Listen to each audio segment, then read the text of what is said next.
My dad's side is Haitian, so represent. You moved to New York when you were 2 years old and have lived in the United States for a long time. Actually, I live in Florida now.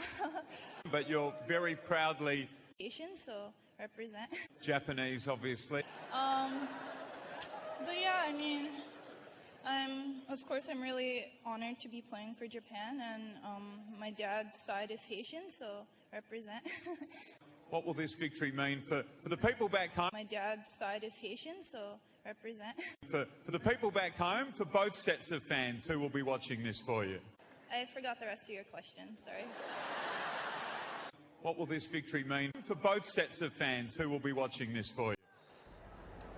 To all my Haitian people, my Zos, Haiti, Maramenu, Haitian, Maramenu, Kembela.